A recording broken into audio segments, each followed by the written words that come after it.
this episode of Punks Talk Wrestling, we get a pretty damn good match between Lord Steven Regal and Ricky Steamboat for the World Television Championship. We get a literally insane Cactus Jack storyline, and the rest was pretty much garbage as we try to make it through Fall Brawl 1993. I am R.W. Hellborn, one half of your Punks Talk Wrestling tag team hosts, hailing quote-unquote from Philly! And always by my virtual side, in London, England, he is my tag team podcast partner, the proper prick, CJ Newman! God damn. Oh, did you know that WCW was purchased by the WWF in 2001 for $2.5 million, and the rest of their video library was bought for $1.7 million. 2.5 for the company and 1.7 for the video library. Yeah, the video library is pretty much what is. I mean, in my opinion, it's probably more valuable. Probably, yeah. But put that into perspective that now, 20 years later, just over 20 years later, the same company bought that company for $2.5 million is now worth $1.3 billion. Billion, yeah. Billion. Yeah. Just insane. Exactly. Just insane. Not just also just incredible. Good wrestling. It's just it's not just incredible, it's just insane. Just insane. Oh, man. Yeah. No, so, I mean, I don't remember. I didn't really remember much about the sale facts and figures. Yeah, I didn't care. You know, yeah, no. I was looking up a few bits and bobs about the purchase, and I was like, really, there's a lot. Oh yeah, I mean, but as we saw, as we'll get into, obviously because we're reviewing War Games, that part of the company, not just the video library. The video library itself was probably that's just it. We own all of the tapes. Yeah. And we can do whatever we want with. But do you remember the episode of Raw where they announced that? Do you remember that episode of Raw? Oh, I remember watching it live. Right. Me too. Yeah. Yeah. Do you remember? And you probably do know this, and I think a lot of people do, but I just think it's fucking insane. So I just want to talk about it. Vince McMahon is watching. He's got the Nitro, the last ever Nitro, on his TV screen in his office, right? Yeah. And he sees Jeff Jarrett making an entrance, and he literally points at the screen and says, "That guy's fired, Jeff Jarrett." Did you know that was him actually firing Jeff Jarrett? No shit. Yeah, that was legit. I did not know that at all. Yeah. I don't remember. I don't think I remember that happening, but that's holy shit. I mean, I know there's definitely dissension. I don't remember all the stories. Because I think there was a bit of on it. I think Vince held a bit of a grudge because I think Jarrett held up Vince for some money or something while he was Intercontinental Champion, and he jumped ship to WCW. Yeah, there was definitely some bad blood. I know there was bad blood with Vince. Yeah, so obviously Vince didn't forget about that. It's really fun. I mean, there's a lot of things. We say it every time. Say what you want to say about the guy and the things that he's done, from the perspective of the business, and the way, like, everything I've always heard from other people, like, he really took things personally. Like, really, really did take a lot of those things personally. Yeah. You know, Hogan, the fact that Hogan went to WCW at all, that was one of the first big ones. Like, he didn't, there was, the guys that weren't like the top stars, that weren't big, that made promises, but like Hulk Hogan, the story goes, Hogan promised Vince that he was done with wrestling. When he retired, he was done with wrestling. He was never going to do anything. Yeah. And then what is it, 2 years later, he shows up in WCW. It literally, like, it's a betrayal. Like, yeah, Vince McMahon has legitimately been betrayed by Vince a number McMahon has of people. feelings, man. Yeah, I mean, he is still a human being. He might have done really shitty things to people. Yeah. He might be kind of a scumbag in ways. I'm never going to deny the things that are true. Yeah. You know, the things that are true. But the fact is, like, it is what I'm getting at is fascinating to me when I hear those stories about, like, how much some of these guys took it personally, you know, because it really was. This was his father's company. Like, this was his entire life, his existence. Oh, yeah. And, you know, and most of the other guys, a lot of other people are just not, they don't look at it that way. Like, even the guys that were professional wrestlers that started their own, you know, that were wrestlers and ran their own promotions. Yeah. Like, here's put it proof. He had great respect for Dusty Rhodes. Oh yeah, you big know, time. You know, and people might think that, you know, that, and I know there might be some conflicting stories about things with the, you know, with the character that they gave him for Dusty and the gimmick and the polka dots and everything. Yeah. But I'll tell you what, man, I loved it. I loved Dusty Rhodes. My introduction to Dusty Rhodes is fucking polka dot dancing, you know, him dancing and yeah. For some people, Sapphire. that's going to be their big memories of Dusty Rhodes. Yeah. Yeah, it was, and if people thought that was wrong, if they thought that was the wrong thing to do, well, I'm here to say that they're wrong. It was the right thing to do for a kid, because how else are you going to portray Dusty Rhodes in the WWF to a kid? To the core audience who are children. Yeah. WWF, and that's always been one of those big differences. It's weird because, you see it in video games too. Like, I've always been, I love Nintendo because Nintendo, I'll always be a Nintendo kid. Because, and Nintendo has always said they gear their platforms more towards children. That's why they never had all the Call of Duty and all those games where it's just shooting. Like, it was tough to even for them to release GoldenEye, you know, on that. But they always were geared towards the kids. And that was WWF in the 80s, man. And that was WWF in the 80s. So how are you? So you can't really, the Dusty Rhodes of the NWA and in the WCW, you can't really put him here. No. Like, and bottom line is, I loved him as a kid. I was a big fan of Dusty Rhodes because that's what I saw. I probably would not have been a fan of Dusty Rhodes if I had seen his earlier matches. Right, exactly. As a kid. Probably because it would have scared the shit out of you, probably. It would have scared the shit out of me. I was like, I don't want to see a bunch of guys just running around busting each other open. Yeah.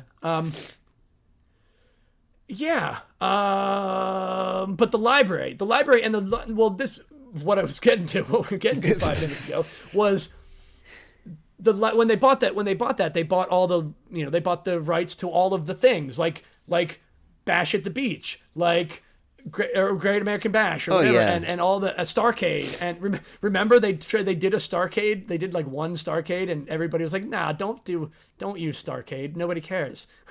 Yeah, I mean, but they got War Games. They got War Games. Yeah, it's a good thing they did buy all those, because now they've obviously used a lot of them since, and they've obviously gone on to use War Games, and in fact, I really love. Go ahead. What? Go ahead. I was about to make a segue, but you were about to make another point. That's the thing. No, I was gonna say I love that they really did perfect. They did perfect it. You know. Yeah. They took when you look at it before. We said this off air, but like the ceiling in the War Games was one of the biggest problems, and you know, because Sting broke Brian Pillman's neck, right? That was. Yeah. Like the cage on the top made it worse. And it was so low as well. And I love the fact that WWE had the opportunity, and they used it, and the fact that they used it in NXT first was so smart. Yeah.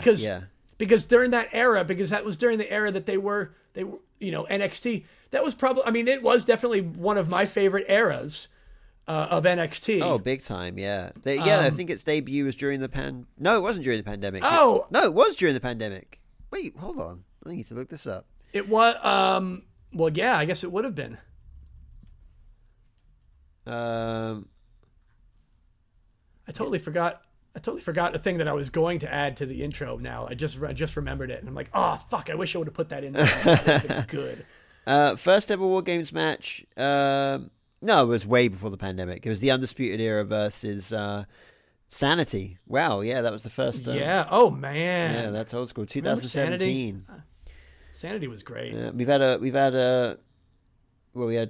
had fuck. There have been 10 or 11. This is the 13th. No, the 12th and 13th War Games. No, fuck me.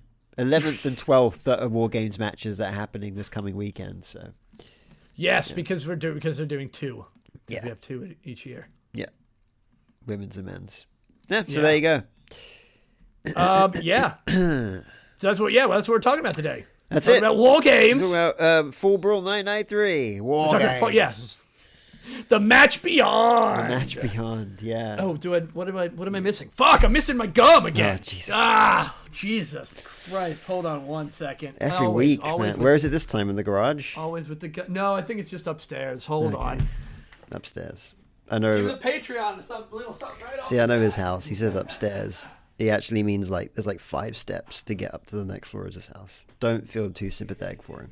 It's 5 stairs. Probably in the kitchen or something. Right there. It's right there. I know his house. Patreon. Yeah, you can join us on Patreon.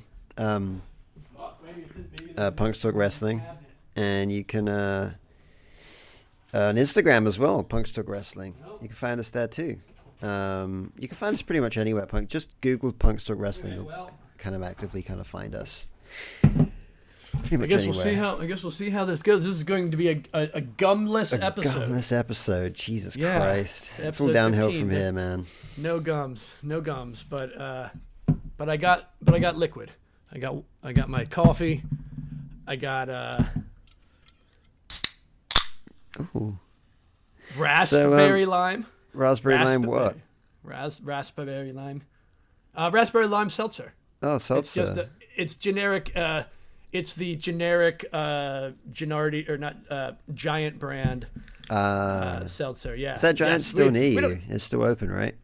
Yeah. That's our typical grocery store. Well, actually, we actually started buying groceries from the grocery warehouse at the farmers market in Quakertown.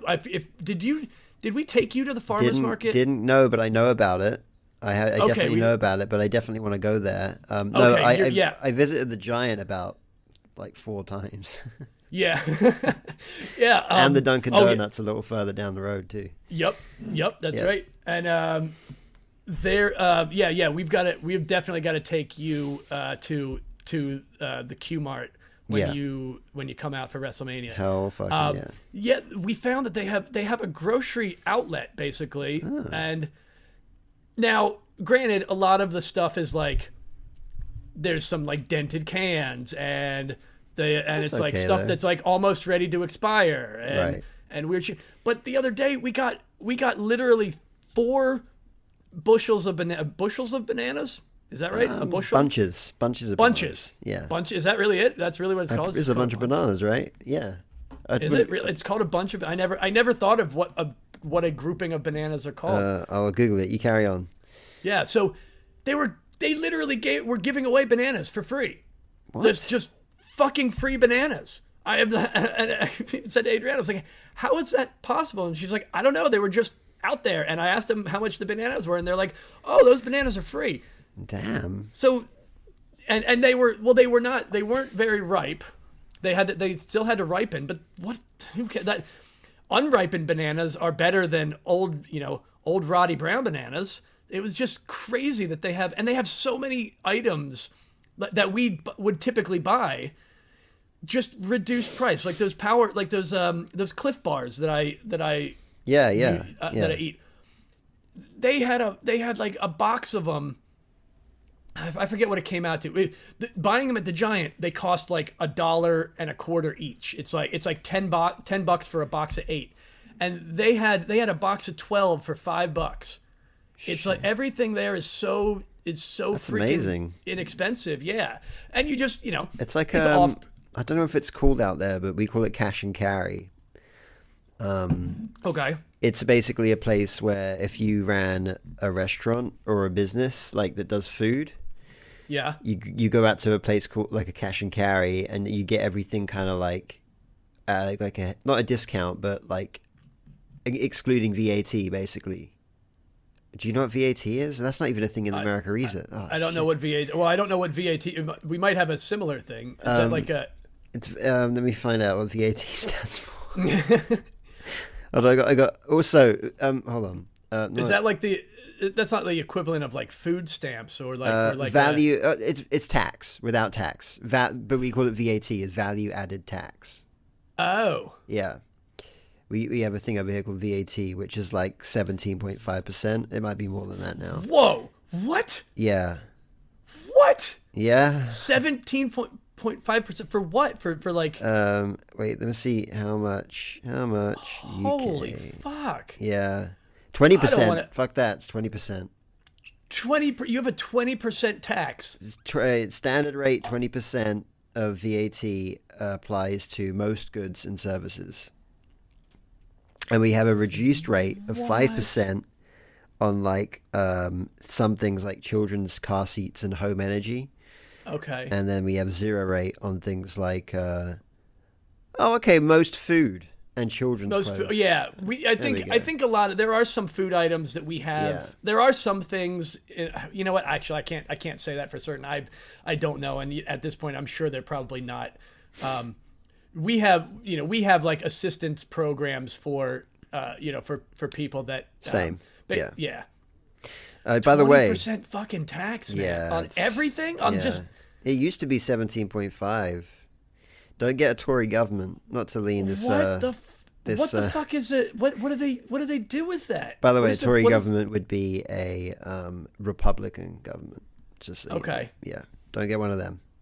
Don't get yeah. Well, yeah. Yeah. This is Punks Talk Wrestling. It's not Punks Talk Politics. Yeah. Maybe that's a different podcast that we could. But just so you know, by the way, a bushel is it is a bunch of bananas. That's how you would describe bananas. A bushel. But a bushel, technically, get this: a bushel is a measure of a capacity of 8 gallons.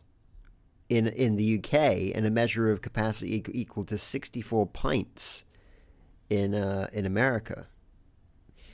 So why? I don't know. And it's always used to describe corn, fruit, and liquids, apparently. But I'd never say that I picked up a bushel of beer. Yeah, what? More dumb shit. Yeah. More dumb words that we use for dumb things. Yeah, there's another one. There was a great SNL skit though. There was a great SNL skit that we saw the other day from about like the settlers of America and or whatever they were going through the revolution and how they were going to make America.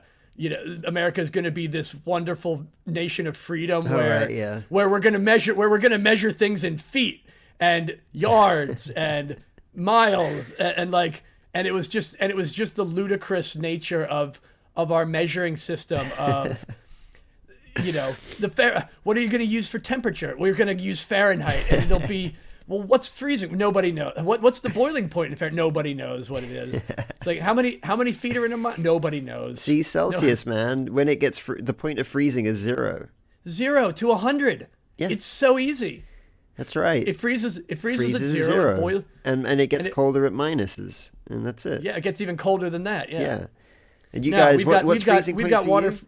We've got water freezing at 32 degrees. Why? See, my 32 degrees is a really hot summer's day. Yeah, and now there was some I looked it up one time because I just needed to, and of course the information just blows right out your head because you realize it's just fucking absurd. It is dumb. There was some scientific reason why they were using it, like 0 Fahrenheit is something, but it's not anything that anybody else in the entire fucking world uses. Exactly. So why do we do this? And I'm just gonna stop. Yeah. It's so we'll link to it on our Patreon. Like we never do. We'll say we're going to link to something that we never link to, unless someone asks us to. Yeah, just go check out SNL. There's a sketch, and you'll find it. It's hilarious. SNL's been doing. I will say this: Saturday Night Live has been definitely on a good uptick.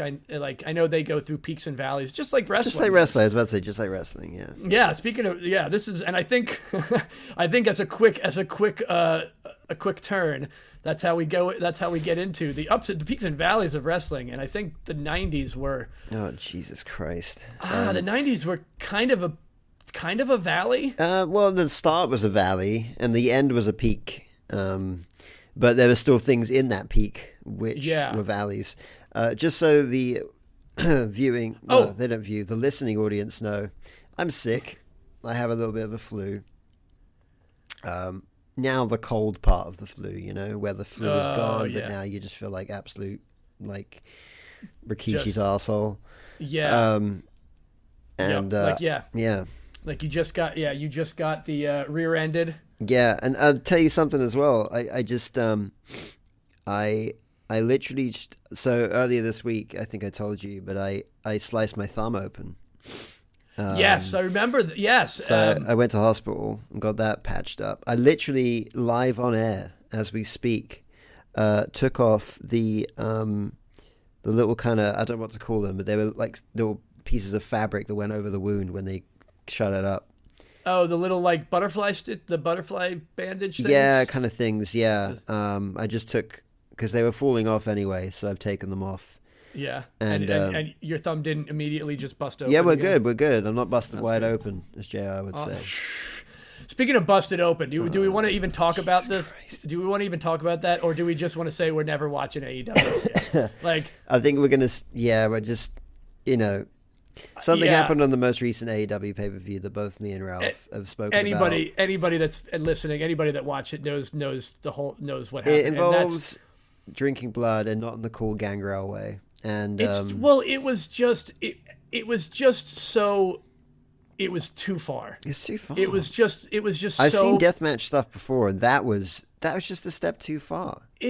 I don't understand why. I don't know. Yeah, that's not even worth talking about. At the end of the day, it really is. I can't. All I can say is it was truly disgusting. It truly turned me off to ever giving a shit about anything that happens over there. I don't even just same. Like I said to you, it's turned me off from ever wanting to try again. Yeah, I'm done. I'm completely done. I will never watch AEW because of that match. Yeah. Just plain and simple. Call this snowflakes. I don't care. Sorry to anybody, but it's not. It's just not a pro. It's just wrong. It's just not wrong. Some things are just straight up wrong, aren't they? And that was one of them. And that's not something that. Yeah, it's just too far. Yeah. And if they don't get, I've heard. I mean, I've seen articles that it turned a number of even like AEW hardcore fans off. Yeah. And good. It should. Like that's just it's just unacceptable. And if you thought that was cool, then just stop listening to our podcast right now because we're only gonna shit on it more and more. Yeah. So that happened. Yeah, that happened. But talking of uncalled things in wrestling, we watched Fall Brawl 1993 for WCW Fall Brawl. Yes, we certainly did. Yeah, you want to get right into it? Let's get right into it. Let me get the Wikipedia page. I've got it up. I've got it up already. If you want to, I'll give you some background. We'll give a background while you get it up for the stats. Fall Brawl was Fall Brawl 93 was the inaugural Fall Brawl professional wrestling pay-per-view. Oh, yeah, you're right. It was. Shoot. First Fall Brawl for World Championship Wrestling took place on September 19th, 1993 from the Astro Arena in Houston, Texas. With an attendance of 6,000, which I just don't believe. You mean you think that's high or low? That's so high. I don't know. When you look at it again, that 6,000 does kind of seem reasonable. Here's two things. All night, well, no, in the first match, they kept saying "sellout crowd." I'm sorry, but they did. I'm not talking about like I'm not talking about. No, there was an entire section like on the off the. There was that, but the seats were red, and literally while he was saying a sellout crowd, behind the ring where the camera was facing, you could see shitloads of shiny red chairs, and they were there all night. There were loads of them dotted around the entire arena all night long. But I wonder. And I'm not gonna. It's certainly plausible that professional wrestling organizations inflate their numbers. Yeah, they might have just been saying it's a sellout crowd because here's what they can do. They can stop selling tickets, and if there's no more tickets available, then it is sold out. Yeah. If they only make, even if it's a 6,000 seat arena and they only make 500 tickets available and sell those 500 tickets, it's still a sellout. Yeah. But the arena's not full. So I'm sure there were creative ways where they might skirt the line of what it means I think to be a if sellout. it's in the modern day, they definitely wouldn't have said. They can't just say that. Yeah, you can't just say shit like that. You can't just, But there were a time when they would pan when some of the cameramen at ringside would turn around, or you'd see the opposite side. There was an entire section that was empty. Yeah, totally. So I mean, hey, let's people want to give WWE shit all the time when they sort of inflate their numbers, but let's be honest, everybody's been doing it since probably forever. Yeah. I mean, shit, we inflate our numbers when we tell people how many people were at the show. Yeah. I count the bartenders and the sound guy when I'm like, yeah, there were 140 people there, including the bartenders and the barbacks and the sound guy and the cook and the other bands, and the bands and the other bands. I'm like, you asked me how many people were there. You didn't ask me how many people paid. Nobody pays to see it. So we had Tony Schiavone. I always fuck his name up. Tony Schiavone. Yes. Shivani. Yeah. Yeah. I mean, I've heard it Shivani or. And Jesse Ventura. Oh no. Yeah, and let's just say right off the bat, Jesse Ventura could definitely not be an announcer today. Oh my god, it's so bad. There were so many. Let's just put it out there now. There were so many things when you look back at the early '90s that like, oh, he dude. said some. There was one point in the main event they literally cut his mic off. Yeah. Is that what happened? Is that what happened? I kind of caught that he just sort of stopped talking all of a sudden. He said, yeah. Should I tell you what he said? I mean, we can repeat it. We can repeat them. We don't agree with any single word. We don't agree with anything that. Yeah, let's just put it. My note is Jesus fucking Christ. Jesse Ventura really talk shit on Texas. I took down a whole bunch of notes about the things he said. The thing he said that they turned his mic off for was in the main event. And he said, not in the main event, actually. It was during the Ric Flair title Rick match. Rude match, yeah. To which he said a lot of shit in that match. Yeah. Not as much as the Missy Hyatt match. He was, oh, God. Yeah. The thing he said to cut his mic off, they said, you know what they say about women? They should be barefoot and pregnant. Oh, he did. Yes. Yep.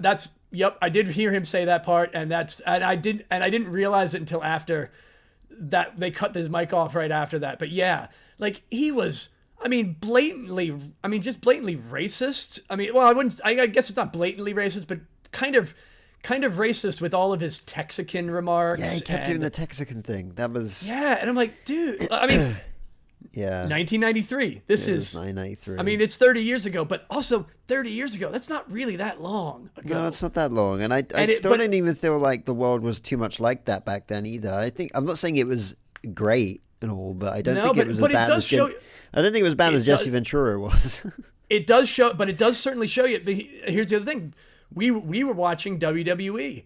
And WWE is up north. These are Southern wrestlers with Southern attitudes, and they're Southern shit. Yeah, and they just people talk differently and think differently in different parts of the country and at different times. And it just I guess what I'm getting at to the point of that is it is blatantly obvious how far we've come. Oh, big time! We've come a long way. I mean, the shit with Missy Hyatt and the misogyny, the basically Rick Rude sexual assaulting like every woman everywhere, like just forcing himself on. Now, of course these these people are acting and they know the script and they know. Yeah, I mean, obviously, I mean, you can, like, you know, if that was to happen in a movie today, it'd be fine because it's. But the portrayal is, and again, of course, he's a heel. He's a bad guy. Yeah. He's doing, but it's just so wrong and nobody would even do that in this day. There wouldn't be any heel that would be like, my gimmick is. With the entertainment in wrestling, you can get really heavy with wrestling storylines. But, you know, like, for example, the Bloodline storyline got heavy at times in its own special ways. Sure. But it didn't cross those lines. Yeah, but it's a light heaviness where it's like, it doesn't like, it's an escape. You can be like, oh, I just want to know what happens. That you don't want to be reminded of, like, shitty things like sexual assault. Do you know what I'm saying? Yeah, because that's the other thing. You also notice there's no women wrestlers in WCW. Like, I don't even They didn't have a women's division, period. Ever. I mean, well, no, they did for a while. They had to have. I mean, they had to have had a women. Did they? I don't even know. I don't remember ever seeing women. Anytime I saw like NWO or any of that shit, I don't remember ever seeing women here we go. wrestlers WCW Women's Championship did exist. I'll give you that. Oh, here you go. How about this? Oh God. It was became a thing in December 29th, 1996 at Starrcade and won by Akira Hakuto. Sorry. Okay, so So they didn't have a women's division until 1996. Well, hold on. She held that belt for 168 days, then vacated it because she left the country.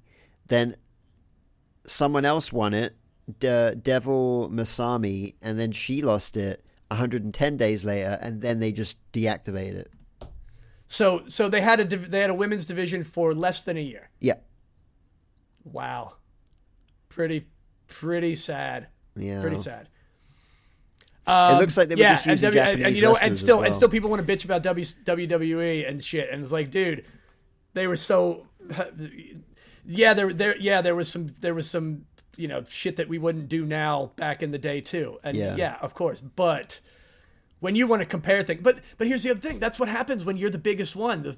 When you're the biggest name, the spotlight is shining on you the most. Oh yeah. And so, they're always going to get criticized the most, and they're and sometimes rightfully so. You know, I'm not gonna, you know, we're not going to go into anything that's not true. But like the amount of shit that WWE gets for things that other people have done or people that have done worse is proportionally more because they are the number one. They are the biggest target. Yeah. Which also means they have to constantly be doing better. And thankfully, thank God they are, as we found last week. Yeah. Oh, for sure. Anyways, back to Tony. It's Tony Schiavone and Jesse Ventura. Yep. And we had again, Eric Bischoff is the interview guy. Yeah, Eric Bischoff is still the interview guy here before he moved into commentary. One thing I did notice about him, I don't know if you've ever noticed this about Mr. Bischoff, is that every time he's in a segment ever and he's doing an interview, he's always holding his earpiece to his ear all the time. He doesn't let go of it. Yeah. It's weird as hell. I couldn't take my eyes off of it every single time he was on the screen. And I don't know if that's just his thing. I think it was just like, I almost feel like it was like a nervous tick for him. Like he was kind of new to TV, so he just kind of held his hand up. Like, I don't know. He wouldn't let go of it. I don't even think there was an earpiece there. That's very weird. Yeah, I don't know that I actually took notice of it, but.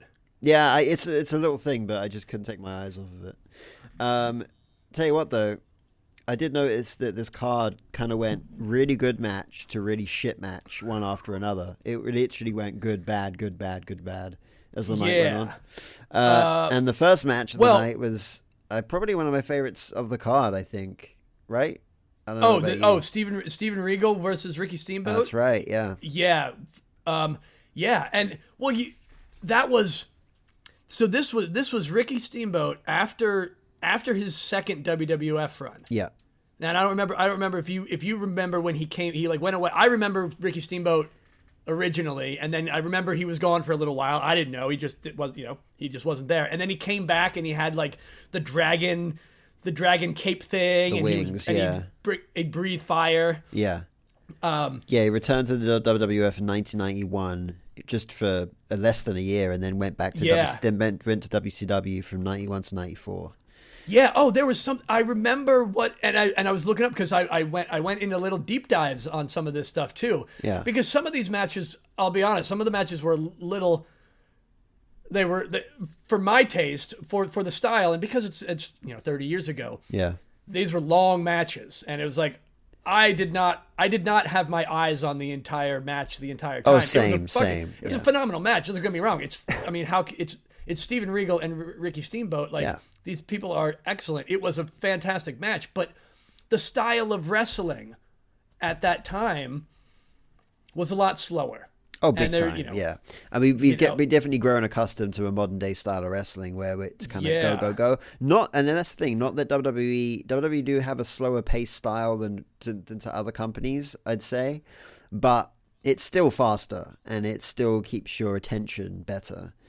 And like, I could appreciate good wrestling. I was watching this match and like 3 or 4 minutes in going, this is good wrestling. Like, they're really good This is wrestling. good. Yeah, like holy shit. Every time I'd watch, I'm like, fuck, man, these guys are so good. They're good at what they do. But I do struggle to retain my attention. I think the only way you're going to retain your attention is if you are a wrestler yourself and it really impresses you. You know what I'm saying? Yeah.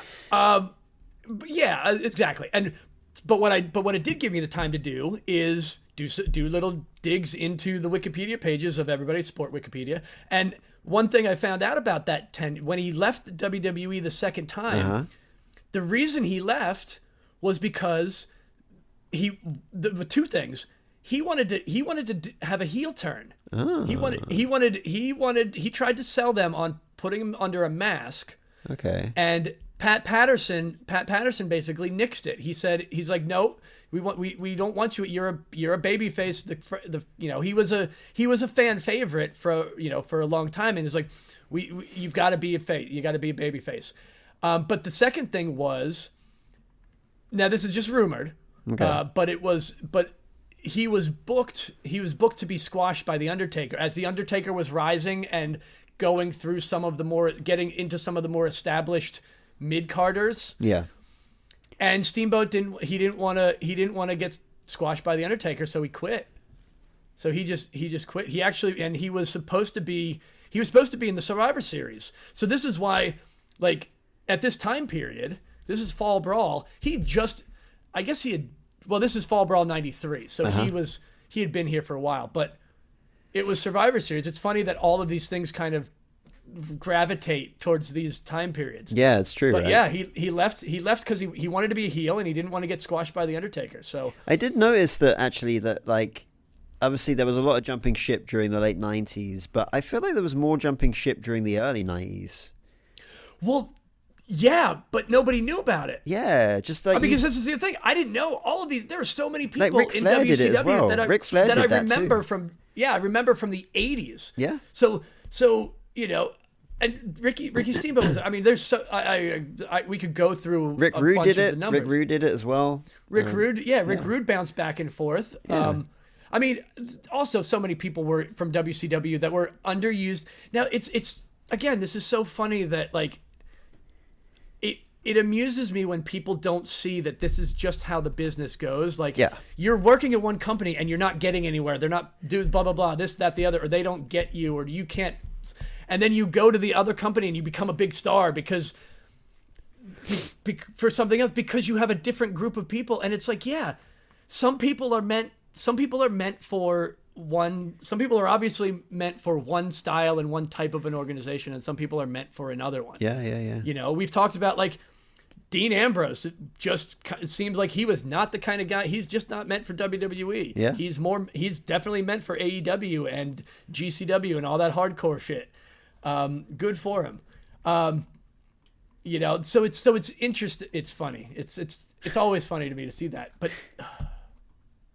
But yeah, I don't remember where we got off. I sort of went down. But the match was good. The match was good. The match was good. And the match was great. Yeah. It was fucking how long ago? How long was it? 17 minutes and 5 seconds for the match. Yeah, which is that's a solid fuking match. One thing I did find really weird, because if you remember the last WCW pay per view we watched was from 1991. Am I correct in saying that? And we noticed they were doing that whole if you throw your opponent over the top rope, you're disqualified or something, right? Yes, and they were still doing that here. They were, but they didn't. But not always. Not always. I did notice that too. But also at the very start of the very first match, I can't remember who, but someone threw someone over the top rope. I think Regal threw Steamboat over the top rope. Yes. And he landed on the ramp, and because he landed on the ramp, he was like, "Oh, that's cool." Yeah, they said because it wasn't to the floor, and that's another thing I deep dived into. I looked up ring rules, the ring rope rules. Right, and that was one of the oddest. It's like a top 5 weird rules about the wrestling the ring and the ropes. Yeah, and that was exactly one of them was the over the top rope DQ, and it was like I think they said WCW was using it until like 96. What? Yeah, let me see. Jesus. WCW held on to the rule until the mid to late 90s. Oh my god. Over the top rope disqualification. The concept seems if a wrestler throws their opponent over the top rope to the outside, they're disqualified. But the thing is that they had to be intentionally thrown over the top rope. Right. And it was up to the referee's discretion because if it was a move like say like the drop kick, if you drop kick someone and they fell over the top rope, momentum pushed them over the top rope. It literally has to be a literal throw. Yeah. Yeah, like basically if like the Ultimate Warrior press slammed you or like you kicked you, So it very much had to be extremely intentional for it to cause a disqualification. Okay. But because it's up to referee's discretion, and that's why we saw the dusty finish. Yeah, with the umbrella on the 91 to the head. match. Yeah. Oh, the dusty finish. Yeah. I know what you're talking about. The dusty finish from what was it from 91? Yeah. The 2 out of 3 falls match. Yeah. The other thing I found out is the ropes are technically neutral. The ropes are not inside the ring, nor are the ropes outside the ring. Okay. The ropes are like they're autonomous or whatever the word is. They're neutral. Yeah, they're neutral. But there's another word that I was thinking of and I can't remember. But anyway, so if there's anyway, look up WWE's 5 weirdest ring rope rules, and you'll see it all. Okay, that's strange. One note there's a bunch more. I made for this this match before I this is early in my days of this pay-per-view before I knew anything that was about to happen. I love the commentary. Oh jeez. I did for this match. I thought the commentary was really good. The commentary was great. Like when they were just stuck to the play-by-play, and I thought they were doing a really good job of of making it feel almost kind of sporty. It was kind of cool. Yeah. Yeah. Jesse Ventura did drop a I guess what probably was a very obscure reference for us now in 2023, and may have been an obscure reference to Edouard Carpentier. Edouard Carpentier, I think is how it's pronounced. Right. Carpenter. So anyway, he is. Again, I'm deep diving. So as soon as he said that, I had to go like, who is this guy? It was he was a French wrestler in the 50s. Oh, known wow. as the Flying Frenchman. I've heard of the Flying Frenchman. Yeah. Yeah, So that was when Regal did that front flip senton. Yeah. And Jesse was like, "Oh, we've got a new Edward Cartier here," or something. However he says it. But there was some interesting info about that guy. He beat Lou Thez to become The NWA World Heavyweight Champion. Oh, wow. In 56. You really deep dove on this pay-per-view. Jesus Christ. Yeah. I had nothing. Yeah, I had nothing else to do. He dropped. Well, it gets worse as it goes down. I do less deep diving as it goes down, but for good reason. And then he lost to Vern Gagne. All right. People, I've heard of all these people. Yeah, there was something else. Yeah. Anyway. Yeah. There you go. That was it. That was it. Steven Regal, Lord Steven Regal, won this match. Won the TV champion. Yeah, the first of his 4. Yeah. Also very apt that we're seeing a show with a War Games on it, and we're watching War Games! Really the future War Games Yeller in William Regal. Which is pretty cool. Which is great. Although Yeah, it had nothing to do with it. I'll have to look later and see if he was ever actually in a War Games match. I'm quite intrigued to see whether he was or not. it would be great to know. Yeah, I've got a few War Games facts, but we'll get to that when we get to the match. Yeah, let's just get through this one real quick. Who is this Timu Tatanka coming out here? One before we get to that. Now, I wrote down. That's the one thing I wrote down. I had to fucking get it out. We can get to that. The first thing, Charles Norris. I don't know anything about this guy. I don't mean disrespect or anything, but he's coming out in traditional, Native American. Yeah. He was actually Native American, by the way. I looked it up. He's not actually. Yeah, he's not Native American, and he doesn't even have a Native American name. So I dubbed him the Timu Tatanka.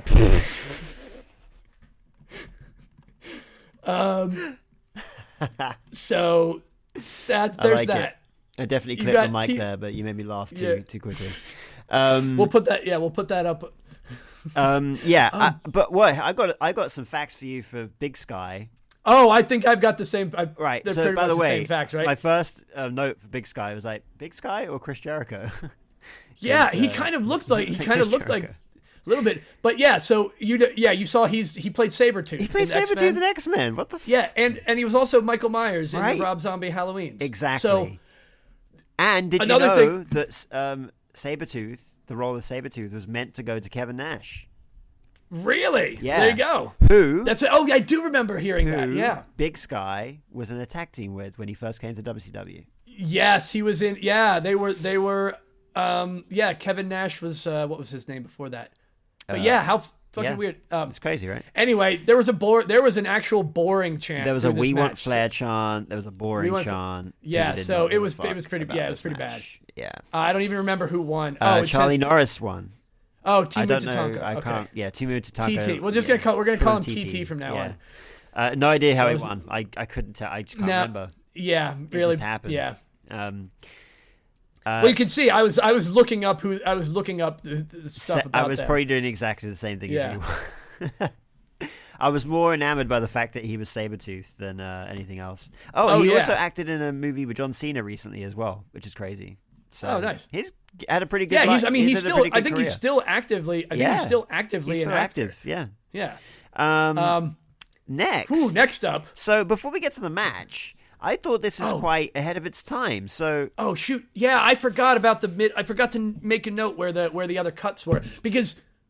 Wait, tell me what's next because I might not have even seen this because fuck Peacock. Fuck Peacock, yeah. So I can't remember who he was interviewing, but the commentators went through to a backstage interviewer, that thing. And he's not actually on the production list, like, the on-screen personnel. He's not even on the listing here. But his name, as far as I could tell, because I had to try and go back and get it like 3 times, but his name is Scott DePlapp, is the best what I could get from what... I don't even know what you're talking about, so I don't even know if I saw this. Right, so the thing is, now this was something you would never get on TV, really, back in the early 90s. Scott DePlapp had a disability.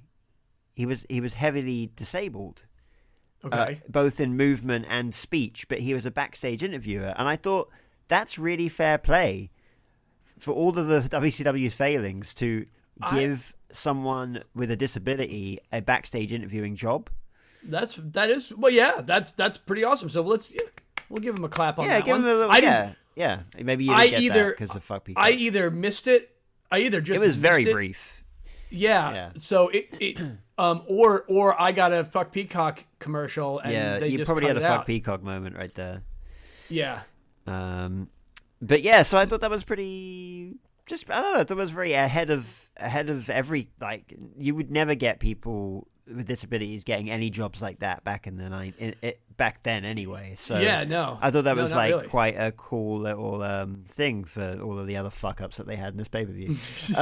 So next we had Marcus Bagwell, also known future future Buff Bagwell, who looked nothing like Buff Bagwell. Dude, I had to look at it. I had to look it up.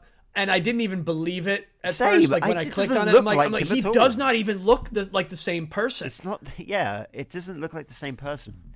I know his hair's different color and stuff, but his hair, just everything about it. His hair, his facial features look different. Like I don't know if he's had his nose broken or like his jaw broken before, and like or just when he got really buff, it like his face.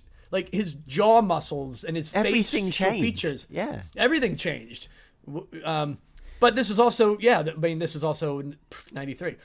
Buff Bagwell didn't really become Buff Bagwell till what? Like probably 97 or so, 96. Yeah, something like that. Yeah. So but it was great seeing Too Cold Scorpio. Yeah, Too Cold Scorpio, Marcus Bagwell. Yeah, Too Cold Scorpio, that's cool. And we had Paul Orndorff. You know who I didn't? From WrestleMania main event night of first ever WrestleMania main event. So that's pretty cool. Yeah, you know who? So the only person in this match that I had no idea who he was the Equalizer. Yeah, Dave Sullivan was his name. Did you look up his Wikipedia page? I did, and then I forgot everything about it because it was it's not much. So in my notes I've put Equalizer, Dave Sullivan in brackets. Look up his Wikipedia. What the fuck? Listen to this. So he had this team with Paul Orndorff, right? Yeah. And if the year after, I'll read what it says on Wikipedia. Get ready for this. His biggest push started in the summer of 1994 when he became Dave Sullivan, the dyslexic brother of Kevin Sullivan, who regularly mispronounced his own forename as Evad. Okay. He was being picked on by the Nasty Boys, who brought Kevin in to help him against them. He was injured by them, so Kevin Sullivan brought in Cactus Jack to help them out. After Kevin and Jack took care of the Nasty Boys, they split up and Jack left. Hulk Hogan made his WCW debut that summer, and Sullivan became his biggest fan. He was basically portrayed as a dyslexic and an idiot, for lack of a better term. Okay, kind of like a little bit of Festus Eugene type situation. Festus Eugene kind of. Yeah. Okay, which doesn't really go over. Oh. Yeah. Yeah, there's more. Sullivan's next feud was Big Bubba Rogers. Sullivan had a pet rabbit, and he brought it to ringside with him, and Bubba was allergic to rabbits. Bubba started wearing a surgical mask, keeping inhaling the allergens, but Sullivan would always pull it off to get the victory. What? Yeah, that was happening in 1996. So... that's some bad. That's some. All right. So it was good. But he went on to be the fitness trainer of a Walmart, and then also become the offensive coordinator for the Vikings football team in Nebraska. Right. So there you go. There we go. So we had It'll work out for him in the end. Little. There's the deep dive on the Equalizer. William Adolf Danhauser Jr. Oh my God, his middle name's Adolf. Yeah, his middle name's Adolf too. Yeah. I'm like, well, that's why they don't. Oh man, he had a lot. He had a lot against him. He had a lot going against him. Yeah, he did. But he made it all work in Nebraska. But talk about getting straddled with a bad gimmick. Yeah. I don't. You know what I found out my favorite thing is about doing these really old pay-per-views, that we're both clearly deep diving into every single person we don't know.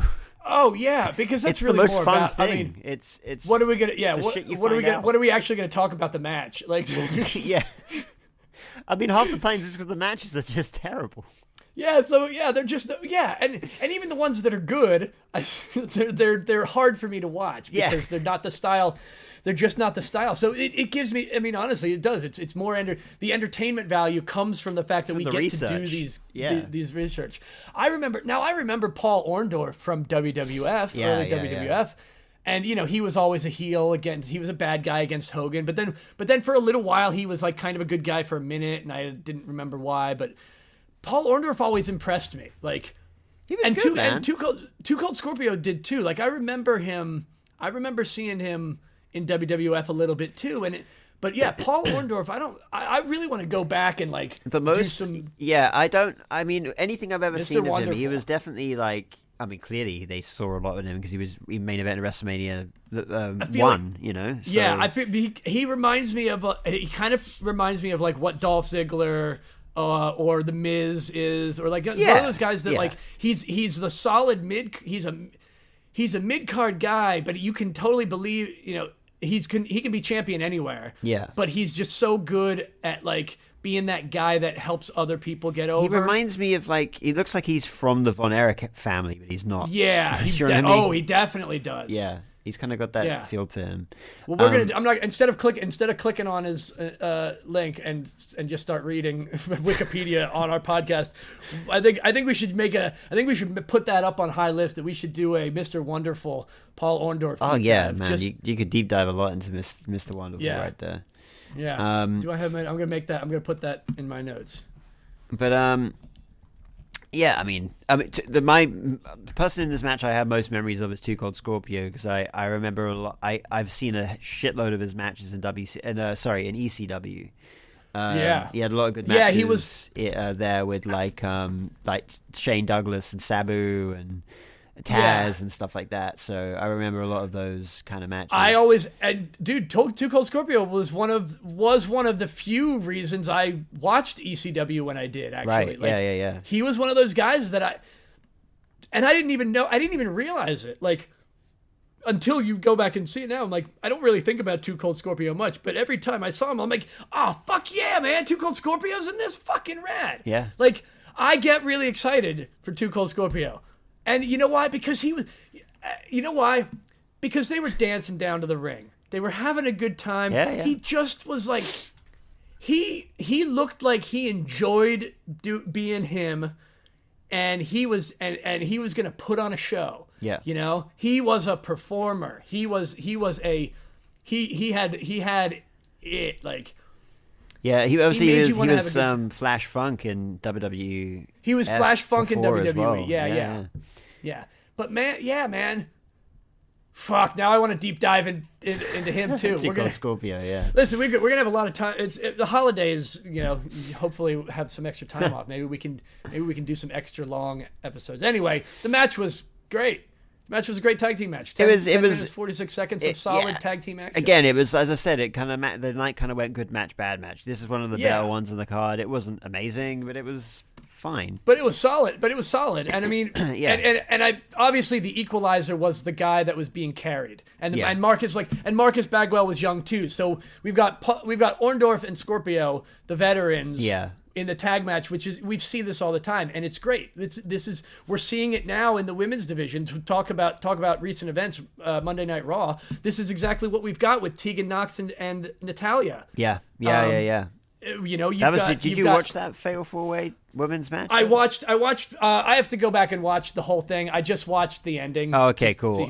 It's like I saw the match gets put together real quick, and I was like, okay, and then I was seemed to give him a lot of time too. Yeah, it was a really good match. I actually really enjoyed it. Yeah, I do want to go back. And watch Kaden it. Carter and I always forget the other girl's name. Kiara Chance. Yeah. There's so many K's and there's a lot of things. Yeah, slightly. But those two, man, they did some amazing. Cadence Carter and Katana Chance. Oh, there you go. Cadence Carter. One of those. Cadence Carter. That Katana team. Chance. They really need a team name. That'd be good. That would be good if they had. Because that's a lot to. That's a real tongue twister. Like but those guys had. Maybe. Oh, sorry. I keep interrupting you because I'm thinking of like team names for them now. They had some amazing double team moves, man. Go back and watch that stuff. And also, who really impressed me was Maxine. Like, she was in that match with tagging with Ivy Nile, and she was really good in that match too. Well, is that the first match we've seen her in? That's not her first match, but that's her first long match. She's had some kind of matches where she's kind of been put in matches and stuff, but that was her first time. No. Yeah. Anyway, and they made a point. They made a point to shout out like pretty much anytime she did something. They're like, like, whoa, look at Maxine, kind of deal. Yeah, exactly. Plus, Chelsea Green was on commentary, and that was funny. That was She was calling Michael Cole. What was he calling him? Matthew. Yeah. And then I did catch it because they said something about Michael Cole getting somebody's name wrong, and he's like, no, I was doing that because of Maxine, and he's like, oh, you've got a joke. You actually made a joke. Yeah, it was great. Anyway, back to Fall definitely want to go back and watch that. We're back to 1993. Yeah, back to 1993. Let's get to the pay-per-view. the pay-per-view debut of Ice Train. Yeah, and Shanghai Pierce. And I'm sure you've done your research here. Yes, because Shanghai Pierce is Henry O. Goodwin, and Tex Slazenger is Dennis Knight, or also known as Midian. Yeah. So it's the Goodwins. Yeah, the Godwins. The Godwins. So.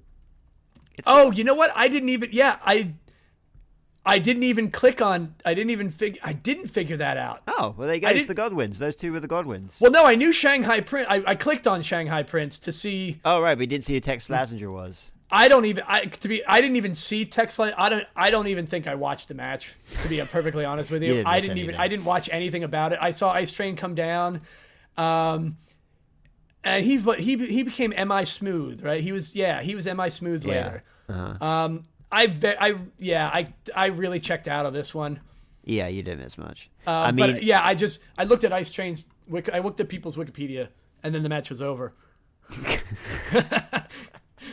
Shanghai Pierce. That's the Godwins. So they went off to do into the WWF afterwards to do the Godwins, which was, I mean, they left their mark in some way. I liked them. I like the Godwins. I remember the Godwins. I remember those. I remember promos the Pigpen match with Triple H. Dude, and I love that shit. Yeah, I loved all that kind of shit. I loved the Bushwhackers. You know what? I love. We're doing a lot of these WCW pay-per-views. I really, really want to go back and watch an old In Your House pay-per-view, man. You know what? We'll just make that one of our. We can just make that one of our. Yeah, ones. I like that. Let's do a dice roll for an In Your House sometime, because I really want to do an In Your House event. We can do it. We'll do a dice roll for today. Yeah, fuck it. And then we'll just decide when we watch it. Yeah, fuck yeah. I'm well into that. All right. But Shanghai Pierce, why? Why is your name Shanghai Pierce? I don't even. Yeah, again, I don't even remember what it was because I literally didn't even see it. Anyway, he was wearing a mask. It was terrible. Ice Train was fine. Oh, he had a mask on. That's why I didn't. Shanghai Pierce had a mask on. Yeah. He had a red and black. It was like red and black. Yeah, it looked kind of like Asian.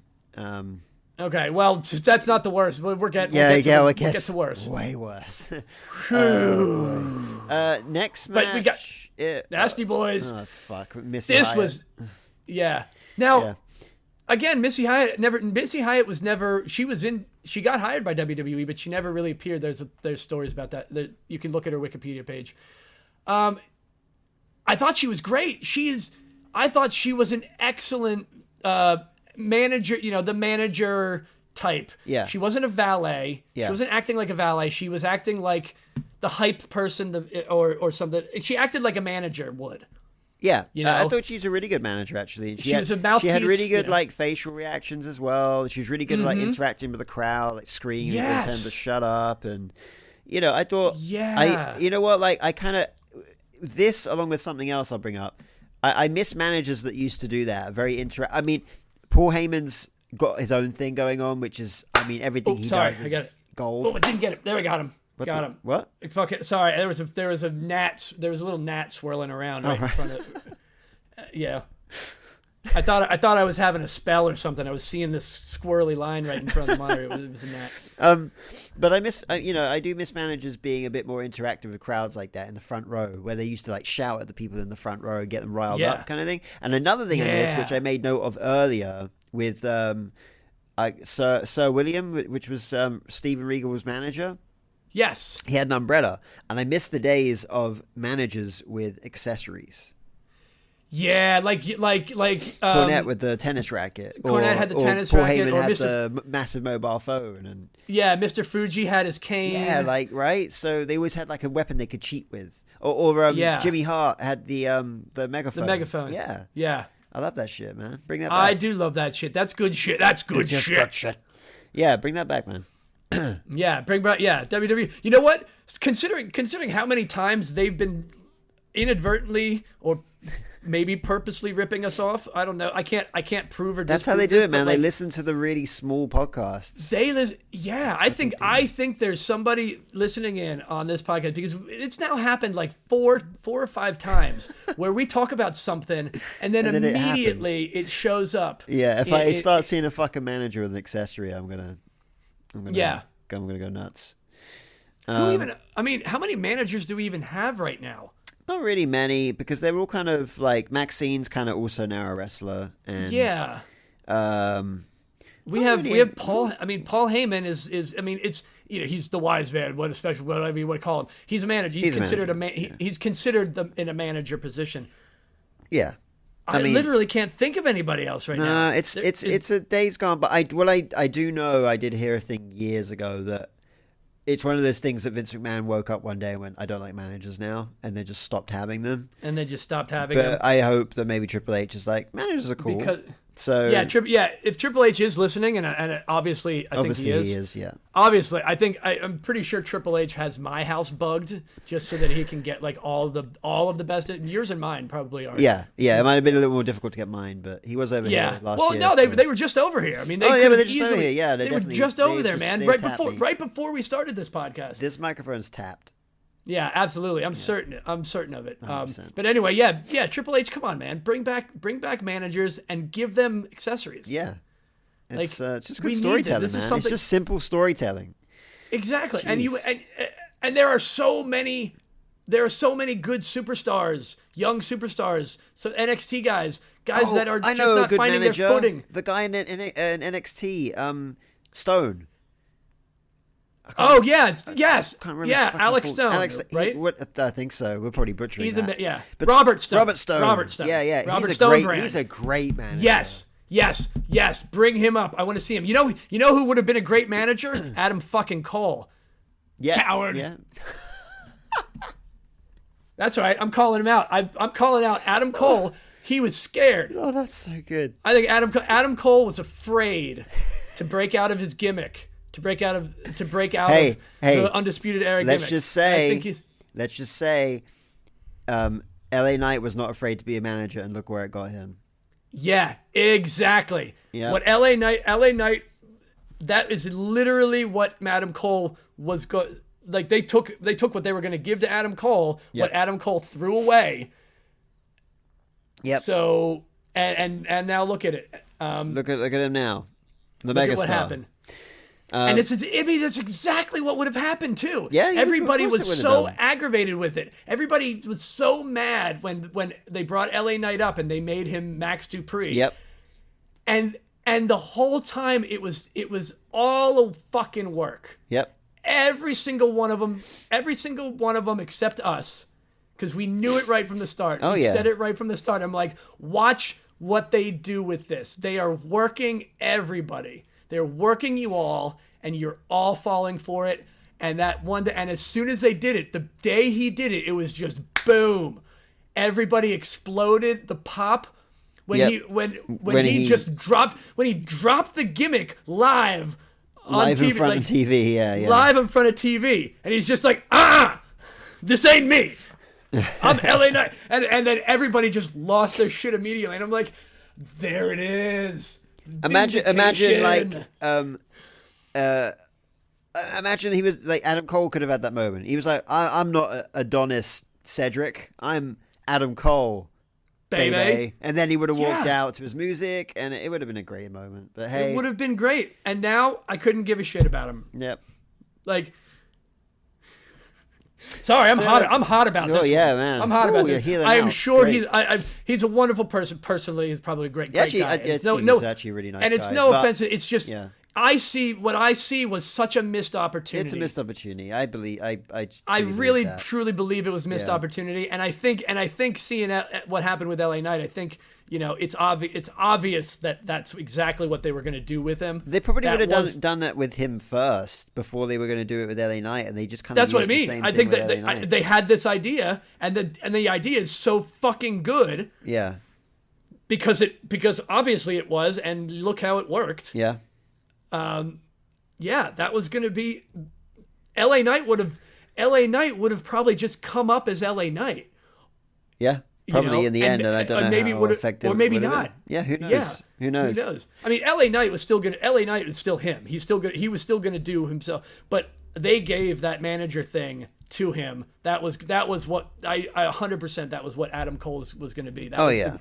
That was the plan for Adam Cole. Yeah, and it would have worked. It would have worked. It would have propelled him immediately in, and I think it was a mistake. But if he's happy, then good. If he's happy, he's happy, Whew, I got to calm down here a little bit. There's certain things that I heal off on. It gets me hot. It gets me too hot. I need some ice. I need ice train to cool me down. You haven't got your gum, man. That's the problem. You don't have your gum. I don't have my see? I don't have my gum. I don't have, this is what happens when you're gumless. This is what happens. Anyway, what the fuck? almost 24 minutes. That's a great tag team match. It was a good match, man. That was fucking Arn Anderson solid. wrestle. Come on, it's Arn Anderson. However, I love Arn Anderson. However, we've got to talk about the giant, the elephant, not a horse in the room. This is an elephant in the room. Paul Roma was one of the four horsemen, apparently. Well, no, yes. All right, let's break this down. They called him a horseman. He was a four horseman. Okay, hold on, I need to cough. Yeah, yeah. So, yeah, that's because the four horsemen went through many iterations. It's like a band. Yes, right? And I had to look this up too because this was when Ric Flair had just come back to WCW again. Yeah. And this title defense the original was Four Horsemen is Ric Flair, Arn Anderson, Ole Anderson, and Tully Blanchard. That is the original that is the classic. That is the classic. Yes. Four Horsemen. And others that you could I guess you could say Barry Windham could be inserted into that as well. Yeah, I know there was also Mongo McMichael. There was the iteration of the Four Horsemen in the late 90s and 2000s that. And obviously J.J. Dillon as well was a big manager of theirs at the start too. But it took me again I had to Wikipedia him I had to go into Paul Roma's Wikipedia page to realize where I remember him from, because I'm I know I've seen this guy wrestle all the time, and I realized he was basically he was pretty much a jobber. He was one of those guys that was the low mid card. He'd get in WWE. So I saw him in a lot of tag teams that lost to the better tag team. He did have a run in WWE with the Young Stallions. His tag team was he did stuff, but I never remember him winning anything. I always remember him being pretty much on the losing side. And then when you go down later, you see at the bottom of his thing, there's beef between him and Triple H, because Triple H didn't want to. Basically, Triple H didn't think he was worthy of being inducted as one of the members of the Four Horsemen. Who, Roma? Well, fuck no. Sorry, just to be a dick here, but he was only in the Horsemen for less than a year. Yeah, and that's So there was some. Honestly, it should be hold on a second here. If we're really playing semantics with this shit, I'm just going to quickly read out every single member. I agree. I agree with Triple H. Ric Flair, Arn Anderson, Ole Anderson, Tully Blanchard, Lex Luger, Barry Windham, Sting, Sid Vicious, Paul Roma, Brian Pillman, Chris Benoit, Steve McMichael, Jeff Jarrett, Kurt Hennig, and Dean Malenko were all at one point members of the Four Horsemen. Really? Holy shit. Right? I did not realize. The very last iteration of the Four Horsemen was Flair, Anderson, Benoit, and Malenko. So that was the very last iteration of, and that was from the tail end of 95 to the start of 99. Like, so that was, and in fact, looking at it, that was the longest iteration of the Four Horsemen there ever was. Really? The last one? Yeah, which is kind of crazy. But well, I don't know actually. Well, yeah. Oh but yeah, then, hear it. Yeah, it's messy, man. It's messier than probably. It's messy, but not as messy as the NWO. Yeah, well, that's true. You know what? You're right. You may kind of in a way, but there were definite iterations of it. The NWO was certainly messier. Here's what it was. It was Triple H questioned when WWE video released spotlighting the Four Horsemen was released. Triple H questioned Roma's inclusion in the Elite World Championship Wrestling group in 1993 and dismissively referred to him as a job guy from WWE. Roma responded by criticizing Triple H for getting ahead by marrying Vince McMahon's daughter. Damn, he went for the jugular on that one. Yeah, well, no, he went for the low hanging. He went for the low hanging fruit. You're right. Yeah. I gotta be honest. I'm 100% side on Triple H. I'm sure Paul Roma is a perfectly wonderful guy. I'm sure he may be a great guy. He could probably still kick my ass, but I don't think he. Yeah, he was a boxer much. at one point. Yeah. But hey. Anyways. The match. Whew. Anyway, back to. Jesus Christ, we are all over the shop. We're already an hour in, and this is going to be another chunky one. Yeah, we're not too far from the main event though. No, we're not. But we've got Cactus Jack versus Yoshi Kwan up next, and there's a lot in a 3.5 minute match. There's a whole lot to unpack. The promo pack, the video package, was longer than the match. The story of this insane storyline. How ridiculous was this, man? How ridiculous was this? Okay, so Vader beats the shit out of Cactus Jack. Yeah. And then steals a bag. Yeah, this tiny little bag. This tiny little bag. It looks like it looks like something you'd buy at the Renaissance Fair to keep like a. It looks like a dice bag. It looks like a dice bag. Yeah, it looks like a D&D dice bag. And I don't know what the fuck was in it. What if it was it'd be really funny if it actually was like if that bag was really full of like just D&D dice and I'll have to ask Mick. If we ever meet Mick Foley, that's the one question we have to remember to ask. If we meet Mick Foley, quite possibly will be at WrestleMania because all these guys, all his legends. Oh, they'll all be there. Yeah, that's the one question we'll have for him. We will. The one question we will ask him is, "What the fuck was in your bag when you fought Yoshi Kwan at Fall Brawl? What the fuck was in that bag?" I don't know if it ever became. That was also known like stipulation of the match, right? Is to beat Yoshi Kwan and get the bag. Yeah, as like loot or something. It was a bounty match, which they didn't explain why there was a bounty. They put a bounty on Harley Cactus's Race head. Yeah, Harley Race put a bounty on Cactus Jack. So I don't think what Harley Race. So there are. We really got to get into a lot of these rules. I mean, obviously, this is a whole other subsect of. This is an entirely different universe of rules here. What is a bounty match? How can Harley Race have the authority to put a bounty on Cactus Jack's head? And like, doesn't that mean? I mean, isn't it? I mean, I guess it's dead or alive. But what does that mean? How do you collect a bounty just by beating him in the match? Or I don't know, but then why does Cactus Jack have to take the bag back from Harley Race? The crazier thing here is the storyline running up to this. Yes. So he gets injured by Vader.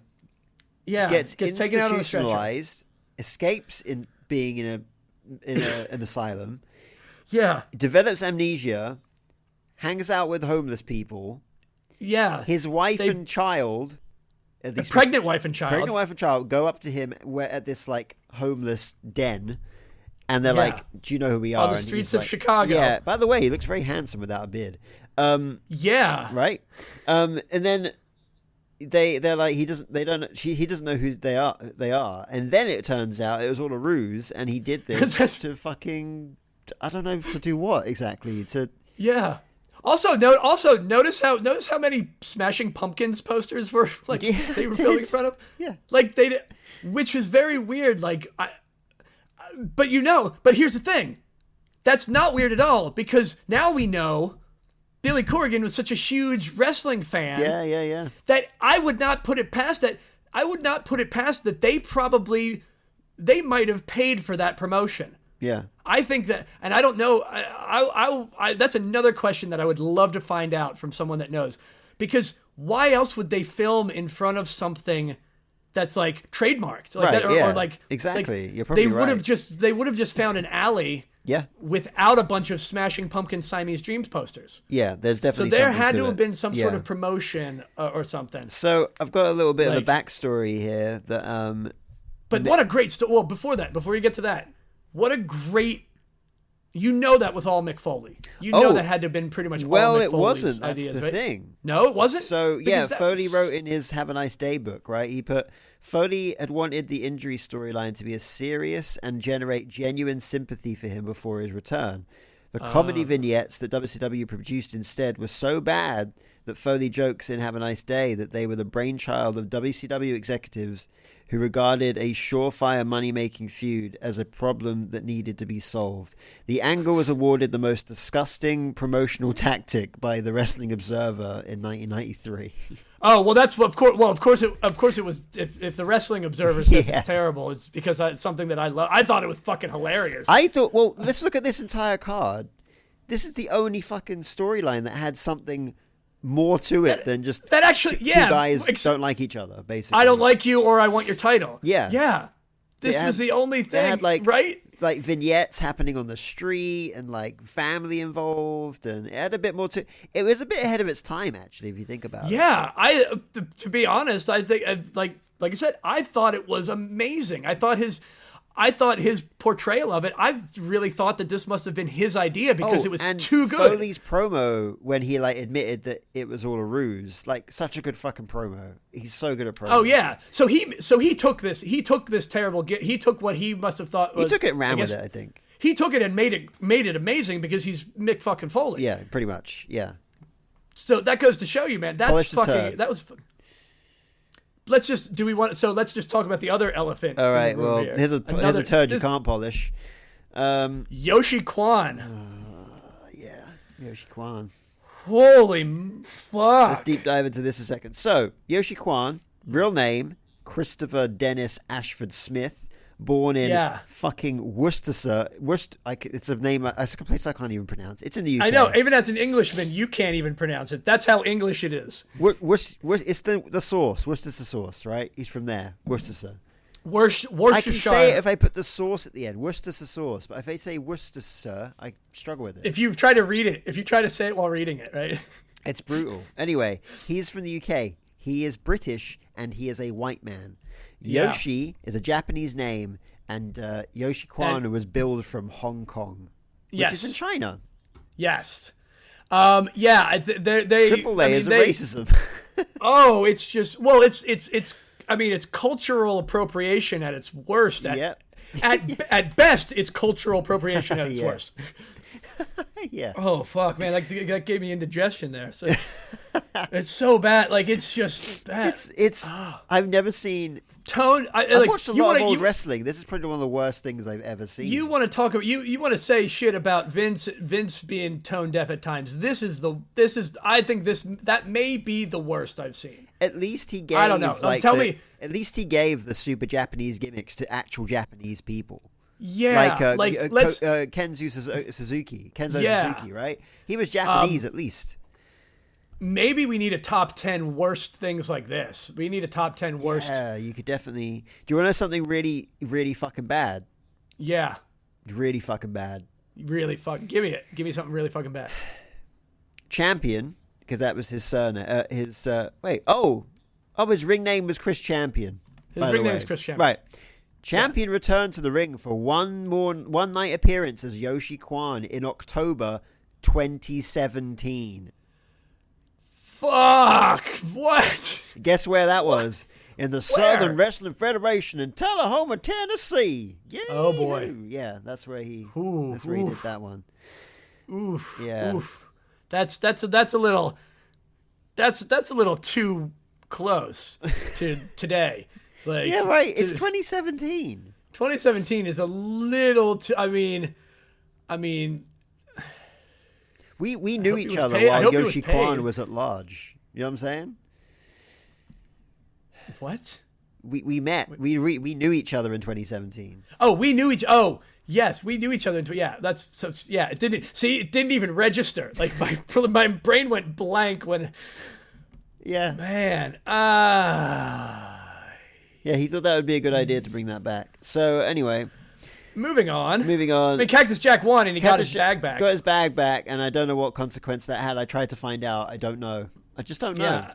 I don't know what the bag was. So there's that. What was in the bag? What's in the bag? What's in the bag?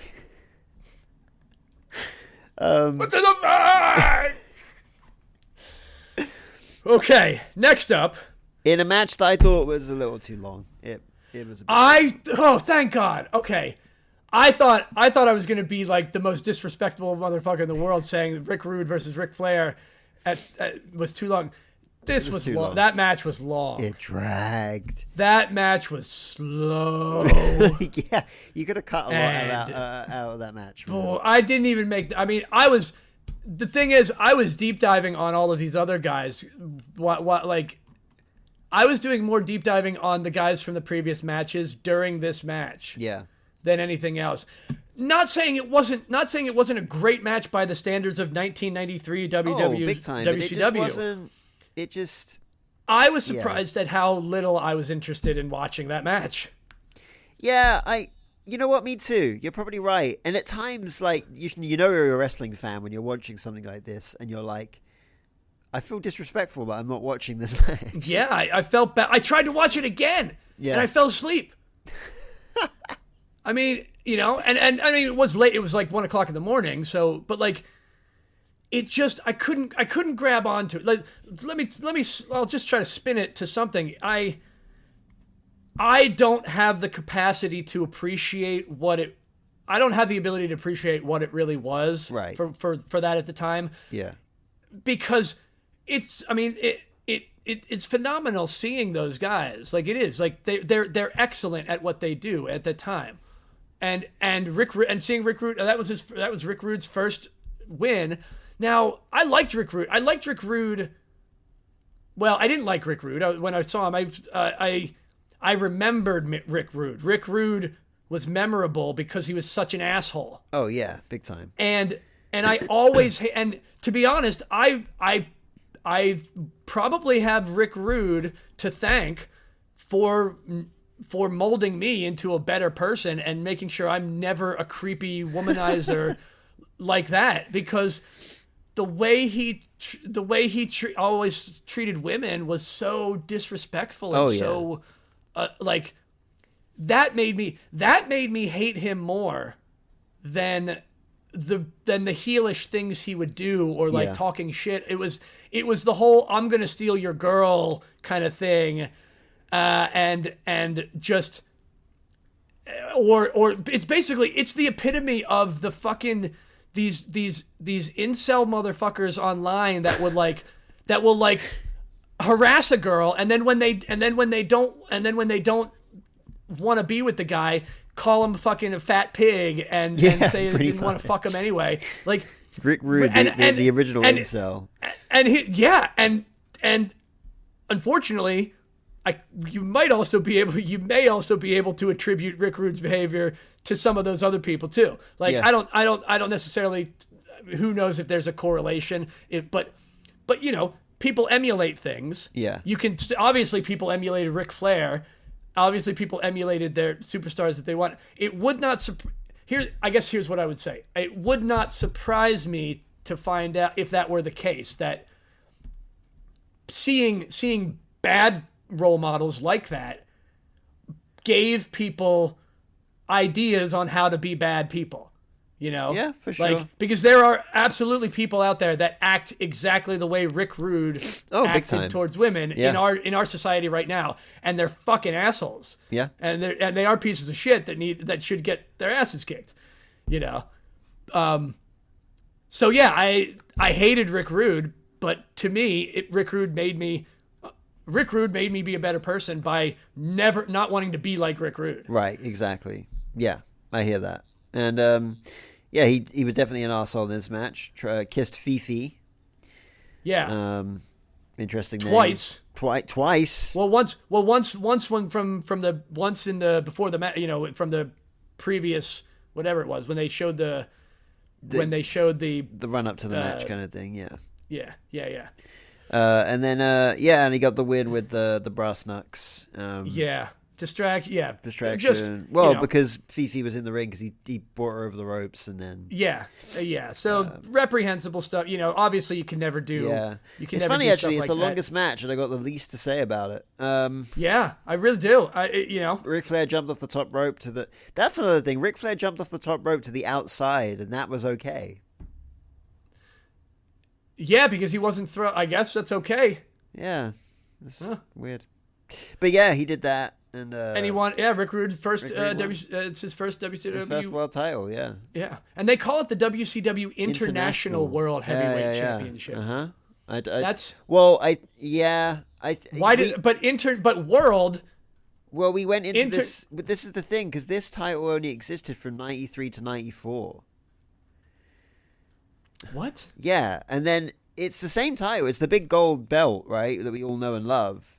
Yeah, there's so much. It's such a cloudy, it's such like a foggy history with this belt, because okay, so it says WCW International Welterweight Championship. Popular misconception about the title was it was a secondary title due to the word international being in the name. In reality, the championship was presented as the highest accolade in WCW. A fictitious subsidiary of WCW. Oh, in WCW International, a fictitious subsidiary of WCW. The championship was contested at WCW events and at several events in Japan at the because they had a thing with New Japan for a bit. So wait a second. The big gold belt was only for 2 years? No. Because it's weird, man. Like the title of WCW International World Heavyweight Championship. Yeah, but then that's then fucking yeah, and then on June 23rd, 1994, day before my birthday, the championship was retired following its unification with the WCW World Heavyweight Championship. Which is what belt? I thought this was that is the big gold belt. That's what makes it confusing. The WCW World Heavyweight Championship, but the history is also the big gold belt. It's the same. It looks like the same fucking belt. Yeah, I'm looking at the pictures and it looks like the same. I don't know. It's so confusing, man. Yeah. Well, anyway, I can't even see the unification match in a fucking title history. The WCW Championship makes no fucking sense to me. It doesn't make any fucking sense. None of this shit makes it. It's because they were involved with like New Japan and NWA at one point, and the NWA, then they were by and then themselves, they had to split, and then they bought by WWE. So it's like there's so many. Well, I mean, everything makes sense. Everything makes sense when WWE has control of it. They make everything make sense. They just make it make sense. Yeah, they make it make sense. Basically, what WWE have gone like the WCW Championship ran from 1991 to 2001. That's the title history. That's it. 10 years. Yeah, shit. Yeah. Fuck. I mean, because before 1991, they used the NWA Heavyweight Championship because they had the So, okay, so AEW has 5 more years. Give a good 5. I mean, right? yeah, if you look at it that way. Yeah, I'm looking at it exactly like that. Yeah, because that's what it fucking is. 5 more years. I mean, well, WCW. I mean, how long did they actually last though? They were WCW was around from 19. Oh no, that's not even right. Wait, when did WWE buy WCW? WCW was founded in 1988. 88, okay. And then went out of business in 2001. 2001. 88. So like 14 years. 14 years. Okay, so AEW might have like 8 years. Yeah. We'll give them that. Yeah. I mean, ECW lasted even less than that. So. Yeah. But I would compare AEW's more WCW. Is TNA TNA's the only one that's actually... They're the cockroach that won't die. Not that I'm saying they're bad, I'm just saying... No, but that's what I mean. Like, TNA is actually... TNA's been around since 2002, man. Yeah, so TNA has outlasted WCW, ECW. AWA is probably founded 21 years ago. After WWE, they're the longest running company in America, I believe. Yeah. That's crazy. Billy Corgan still owns them, right? Oh, no. He owns NWA. All right, technically the NWA. But the NWA aren't really a wrestling company. They're kind of like a weird fucking... Oh, that's right. He bought the NWA. They're like a weird cult. He kind of owns the brand. I don't know. Whatever it is, good. The NWA, as we all know, is just weird. The whole history it's so confusing. It is. It's so confusing. But to a certain degree, though, the chaos of it is at least like, okay, I guess I don't really have to think too much because none of it makes sense. So moving on to talk about nothing making sense. The War Games match really doesn't make sense. One quick note. I noticed that Ric Flair was billed as 238 3/4 pounds. That was random. They're very, very specific. They're very, very. Michael Buffer is extreme. I didn't even realize Michael Buffer was doing the announcing that long ago too. Yeah, me neither. Guess, he looked like he didn't want to be there either, and he was always reading from cards. Nobody looked like they wanted to be there. Like, seriously, none of everybody coming down, except for Too Cold Scorpio and Marcus Bagwell. Yeah, they were having a time of their lives. Everybody else just looked angry and upset about. Well, no. Ice Train was really happy too. Yeah, I remember Ice Train. The main event, I did realize that when the heels, we'll get to the match properly, but when the heels lost, will we? When the heels lost, they looked like they didn't give a fuck, and when they noticed the camera was on them, they were like, "I'm angry." Yeah, they just started. Weird. Oh my god, yeah, Sid shouting into the camera, like. 3 minutes after it's been over. Like shout all those darn kids almost kind of thing, you know? Well, Sid is also, Sid's pretty notorious for being extremely overacting and bad acting. Yeah. And I don't know if that's actually like on purpose. Like, no, I don't think that's just part of that's like an inside joke that he's just going to always be extremely overreactive. But I've got a couple of notes here. So first of all, do you? Because I have none. All right, I got zero notes. They're not really about the match. Well, one thing's about the match, but here you go. The rules being read out was the most confusing fucking thing I've ever heard. The way they do it these days is much better, but oh my god, I didn't make heads or tails of what they were saying. It was just like, it was the rules of the War Games match. It's the way they were explaining it was just so convoluted. I was they made it more confusing. Yeah, I get it. It's not a simple match, but they made it more confusing. Anyway, there was that. The pyro on the cage was cool. I always like the pyro on the War Games cage. It's fun, right? On the what cage? The War Games cage. The last bit of pyro that went off was fucking terrifying. It was. Did you see that? I don't. It landed right. I don't know. The cage lands, and then they set off one last massive firework. Yeah. And it's like the biggest bang. So much so that even the commentators are completely distracted for what they were talking about. They were just like, I don't even know what the fuck we were talking about. I didn't realize. I didn't like. Well, yeah, but I didn't think they. And then they start coughing because there's so much pyro smoke. Well, there was a lot of they had a lot of problems with air with the airflow when they did pyro back then. Yeah. Too. I remember that. I remember a lot of even WWF had WWE. Oh, big WWF time. Yeah. They had problems with pyro, like the smoke just sticking around. Yeah. Too long. First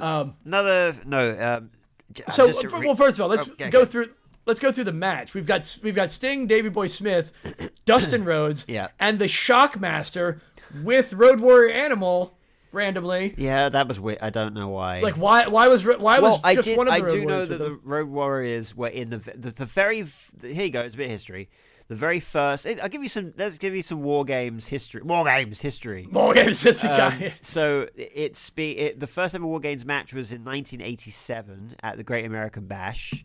And that was the Road Warriors, Hawk and Animal, Nikita Koloff, Dusty Rhodes, and Paul Ellering versus the Four Horsemen in Ric Flair, Arn Anderson, Lex Luger, Tully Blanchard, and J.J. Dillon. So the two managers, Paul Ellering and J.J. Dillon, were also in the match. Okay. So that was the first ever. So I guess the Road Warriors being in the match. Animal being like walking them to the ring was probably something to do with the fact that. Okay. Well, but it just seems very random. Also, not knowing why any of these people came together. Also, the Shockmaster doesn't have his helmet anymore. He's just he has a hard hat. Well, so what happened after the Shockmaster had his debut where he fell through the wall. Yeah, where he fell through the thing. His gimmick after that was being a klutz. They made that into his gimmick. Really? So when he came into the ring, if you realized, and he was going between the ropes, it's like, well, he did that one. He made another one. He made he didn't fall over because basically he was coming into the ring, falling through the ropes, Ventura made a comment at one point saying like, "Oh, the guy can barely chew gum and walk at the same time," kind of thing. I did hear. Yes, I did. So okay, that became his gimmick. That became his gimmick. That's why he was wearing a hard hat because he can't look after himself. Gotcha. Okay. Well. I mean, let's just put it this way. The Wikipedia page even says the event received negative reviews from critics. Scored a 2 out of 10 stars. Started out okay with Steamboat and Regal, but all downhill from there. This is a new low by my reckoning, possibly the worst WCW show ever by this point, especially considering the stacked nature of the card. And see, we're not alone. We are not alone at all. So this is great because we're not wrong. The International World Heavyweight Championship, World Tag Team Championship matches received negative reviews. Yeah. War Game match was criticized for having a weak finish. Oh shit! Fucking Howdy did have a weak finish. Yeah. So once again, we are not wrong about anything ever. This is great to see. This is great for us to hear. But yeah. It's so bad. It's such a clusterfuck of no one had a plan. The commentators didn't know who was going first, what was happening. Nobody knew what was going on in the match. They were just doing random shit. And then all of a sudden, Shockmaster comes in and bear hugs Booker T. So, the rules of War Games match is that the match starts when the final person comes in the ring, right? The match actually starts, yes. Right, so on the Wikipedia page here, it says the match was 16 minutes, 39 seconds. Now, I saw the end of the match, and I went back, and the moment that the Shockmaster entered the ring to when Booker T gave up, that's a 1 minute 32 match. That's a 1 minute... Well, that's because the match starts. Yeah, but it doesn't really start. The match has started. The match has started. The match has started when the first people. That's an incorrect rule of the War Games match. Like the match starts when two people enter. They just clarify it as you can't have a pinfall or submission. But it match seems like cannot in this match, end. This War Games match could only be won by submission or giving up, I guess, quitting. Yeah, there was no referee in the ring. There was no pinfall. Oh, right, yeah. So this was just a big clusterfuck. Yeah. And then it seems like now the War Games match is looked on with rose-tinted glasses because what the War Games match has become, I think, is its best iteration. Oh, of course. I think it's a great. Of course, it has because it's a great idea. But I don't think it was ever executed very well by WCW. No, it is. It is such a good idea, but they didn't have anybody capable of writing out the match. The weird thing none of those people were willing to actually go by a script. They were all fucking winging it. So the first two War Games matches were the Great American Bash. Wait, what? They had 91, 92. No, apparently. Great American Bash 87, July 4th, and Great American Bash 1987, July 31st. There were two Great American Bashes in 1 year. In 1 year, and they both had War Games matches. After that, the next 15 or 13 were all house shows. Yeah. Then they had one at Great American Bash in 1989, then another house show, then Wrestle War, then 6 more at house shows, then Wrestle War, and then after that, it was a Fall Brawl staple after that point. So this was the first ever time that the War Games match was at the Fall Brawl, and it was at Fall Brawl every year all the way up until 1998. Yeah. And then they had their... Well, at that point, because at this point, but before that, I mean, they didn't really have much. They didn't have I don't know. I mean, in 87, they didn't have a television show. Yeah, so, like, true. they didn't... yeah, I guess it's interesting to see that. Back then, yeah. But it's very interesting to see that. They were using it. They were probably using them... They were using them as the gimmick to get people... Because they were all in different states, too. Yeah. So they were, who I knows? They were probably using a lot of them. I think it was just like, it was a brand new kind of thing, right? And it was just like, I guess it caught a bit of like news. It caught so from like from the Great American. It was Bash. like an attraction, so they took it on tour, I guess. They took the War Games on the house because those are all in 88 and 89. So I guess they just They took around 2 rings and a big cage. Could you imagine how much people would shit on WWE if they had 2, 3 to 16, if they had 12 steel cage matches in a year? Could you imagine that? Like, yeah, no, you're right. Yeah, but you're right. It was a very rose tinted glass thing. The fact that Triple H knew enough, was smart enough. I think it's like we're going to grab this thing and do it right. We're going to do it right. Yeah, we're going to do it right by doing it right. I'm very intrigued by the very final WCW War Games match because War Games. It was Kevin Nash, Jeff Jarrett, Scott Steiner, and the Harris brothers. Don't know versus Booker T, Goldberg, Chronic, and Sting. But the match was for the World Heavyweight Championship, which Kevin Nash held. You know, and it was also done. That's 2000 WCW. Yeah, 2000 WCW, and it was and it was on a Nitro. It was on like a Monday Night Nitro. So I might go and find that after we finish recording. We might. Yeah, that would be a good thing to rewatch.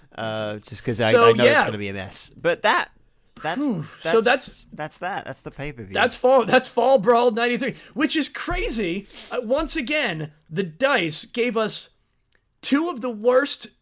The Survivor Series was considered one of the worst Survivor Series of all time. Yeah, of all time. Yeah, this was like one of the worst WCW events ever. Period. The Dice have graced us with absolute shit, but I'm so happy for it. Yeah, the Dice. I'm so fucking so. Speaking of that, let's just bowl right into it because we're already over an hour and a half. Hell yeah. Let's get out the Dice. And let's get that. And let's figure out what that in your house is we want to watch. That's Dice. Because I don't really have anything else to say about it. Like, me neither. Yeah. There are 30 in your house. Are we going to include the? Do you want to include the NXT ones as well, or no? Yes. You know what? There's only 3 of them. So there's only then no. All right. So there's yeah. Wait. If there's 30 total. Yeah. If there's 30 total, I'm trying to think how we could do. I'm trying to make this unnecessarily complicated. Well, I figured. How do we roll this thing? I figured. Oh, if there's 30. Oh, go on. Yeah, go ahead. Oh no, you had an idea too. Oh no. Okay. Go on. You go first. We do the 2 dice. We do a D20 and a D10. And then. Yeah, I guess can't get to. We can't get 1 to 10 though. No, so here's the deal on that. Here's the idea: if we get either a 2. How about this? 30. How about this? I roll a D4. Okay. Right. Scrap the 4. If it lands on 4, I'll re-roll it. But if it's 1, it's 1 to 10. If it's 2, it's 10 to 20. And if it's 3, it's 20 to 30. That makes sense. Not really. Well, you know what? How about this? You do it your way, and I'll do it my way, and we'll see. No, we got to get 1. We can't have 2. Okay. All right. Let's do. Oh, you know what? How about this? Let's do my way. Okay. Because I'll roll. Because we can each roll 1 die. I'll get a D10, and you take the D20. Is that cool? All right. And then if we get either a 2 or a 30, flip a coin. Heads it's the number that we rolled. Tails it's number 1. All right. Okay. How about this? We take it. How about if you roll? Oh, shit. I'm gonna get real close to the mic, as if I'm getting close to you listening. Yeah, I can feel it. It's right in my ears. Yeah, I know, because it's right in your ears. It's so comfortable. It really is weird. It really is creepy when you think. I do it to you as well. Yeah, it is. It's especially if you have it. If you close your eyes, it's like it feels even. What the hell is this podcast going? It descended. Where are we going with this? All right, let me just fuck this, dude. Just what you got? A D10? Yeah. Wait, hold on. Yeah, let me go get it. I got it. Oh, shit! I got a D20. I don't know why I didn't move my dice back to the table after the last time I didn't have them. Yeah, actually, I would love to roll a D10 because I never get to roll D10s in any of the games that I play because. I gotta fucking find. Hold on, I got a D20 right here, ready. God damn it! We can. So if you roll a 1 and I roll a 1, we get 2. Okay. But we can't roll 1 though. That's the problem. That's what I said. That's why I said if we both roll ones. Yeah. You're gonna. Oh wait, here's some more ASMR for you. The dice. But if we both roll a 1, then it's 2. Yes. So, hold on. I'm picking up more dice. If we both roll 1, then we flip a coin. Okay. Because, or if we both roll 1, if we get the bottom or the top. So it's basically crit fail or crit success. Right. If we both roll 1s, we flip a coin. Heads it's what we rolled. Tails it's number 1. Same thing with 30. If I roll a 10 and you roll a 20, we get to 30. We still flip a coin, and if it's heads, it's 30. If it's tails, it's okay. I'm sure we won't end up in this situation. You roll a 10, I'll roll a 20, and we'll see what we get. That's true. We're gonna 100%. It'd be fucking hilarious. Oh shit! There it is. Okay. All right, you go ahead. Hold on. Oh, there we go. That's all of them. All right, ready? Yep. Did you roll? I rolled. Oh shit. Me too. All right, what'd you get? I got a 7. I got an 18. So that 25. Makes 25. That is In Your House, Judgment Day, In Your House from October 18th, 1998. Oh shit! All right. I fucking know this event. I love. Wait, is this? And In Your House, Judgment Day. How crazy is that? That we now have the Judgment Day in WWE. What is it? What's that one? In Your House, Judgment. All right. So I'm really tempted to. So there are 4 matches on the fucking pre-show, which is Heat back in the day.